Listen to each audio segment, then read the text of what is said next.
নমস্কার বন্ধুরা, আপনারা দেখছেন ভারত রেশন। আপনাদের সঙ্গে রয়েছি আমি অমিত।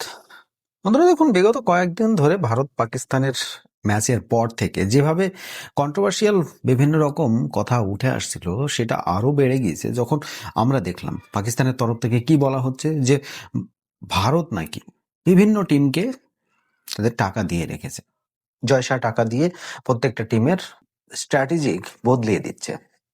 কেমন ধরুন, রিসেন্টলি আফ্রিকা এবং ওয়েস্ট ইন্ডিজের মধ্যে ম্যাচ হয়েছে, সেখানে নাকি ভারত ওয়েস্ট ইন্ডিজকে টাকা দিয়েছিল, ম্যাচটা ফিক্সিং করা ছিল।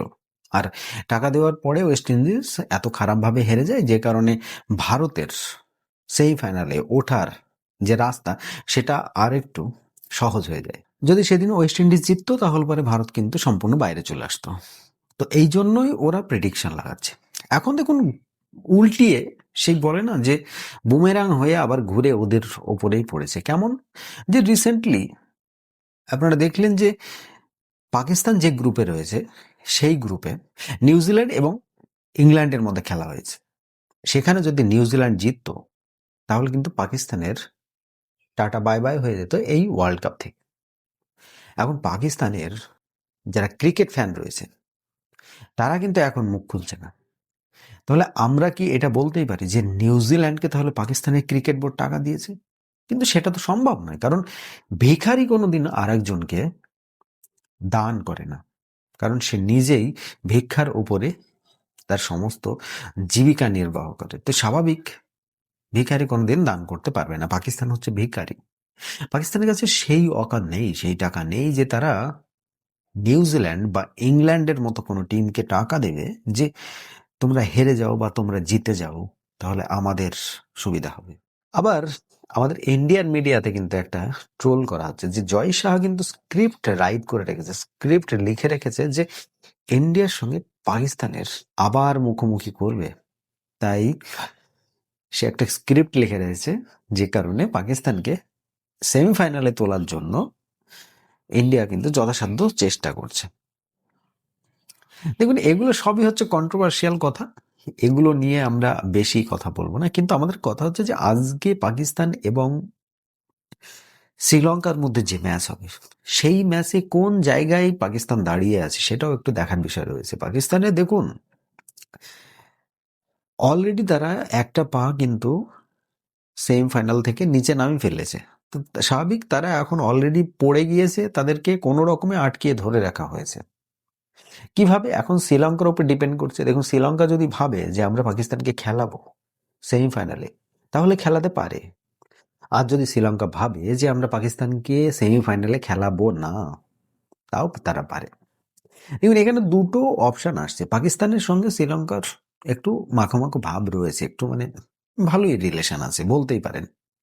তো হতে পারে যে শ্রীলঙ্কা তার নিজের দেশে একটা একটা সেমিফাইনাল ম্যাচ নিজের দেশে করানোর জন্য, যদি পাকিস্তান বা শ্রীলঙ্কা দুজনের কেউই সেমিফাইনালে না ওঠে, তাহলে কিন্তু সমস্ত খেলা ইন্ডিয়াতে শিফট হয়ে যাবে, শ্রীলঙ্কাতে হবে না।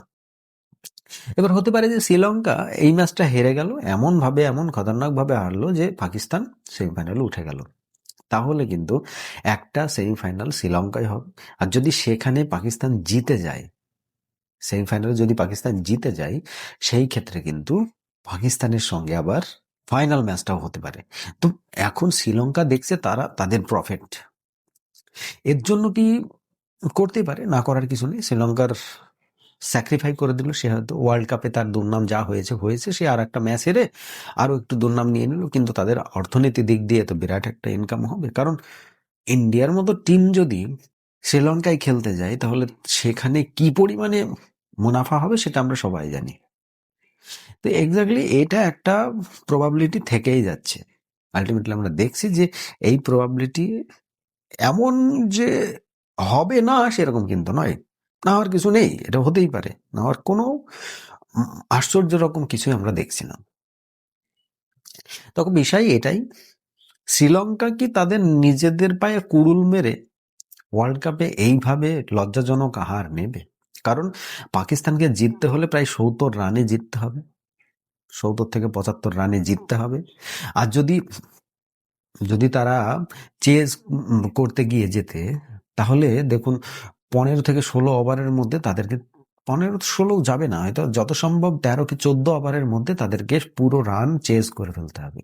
তো সেই রকম সিচুয়েশনে যদি পাকিস্তান পৌঁছিয়ে যায় আর যদি তারা সেমিফাইনালে চলে যায়, তাহলে কিন্তু পাকিস্তানিদের জন্য অত্যন্ত অবাক করা একটা বিষয় হতে পারে। তাই বলছিলাম, যখন অন্যের দিকে আঙুল দেবে তখন একবার নিজের পেছনটাও দেখা উচিত যে আমি নিজে কি করছি। ভারতের যে সিচুয়েশন, এখন পাকিস্তানের এক্স্যাক্টলি সেই সিচুয়েশন। কারণ কি, ভারত ওয়েস্ট ইন্ডিজের সঙ্গে যে ম্যাচটা আছে সেটা জিততেই হবে ভারতকে, মানে কোনো রকম ভাবেই সেটাকে না জিতে ভারত কিন্তু সেমিফাইনালে উঠতে পারবে না। আর পাকিস্তানের প্রবলেমটা কি, পাকিস্তানকে এই ম্যাচটা তো জিততে হচ্ছেই, শ্রীলঙ্কার সঙ্গে আজকে যে ম্যাচটা রয়েছে সেটা তো জিততে হচ্ছেই, তার সঙ্গে সেটা বড় একটা ব্যবধানে জিততে হবে। তাই ভাই, দুজনেই রয়েছে একই নৌকায়, কে এখন তীরে গিয়ে পৌঁছাবে, কে এখন ডাঙায় উঠতে পারবে, সেটাই এখন দেখার বিষয়।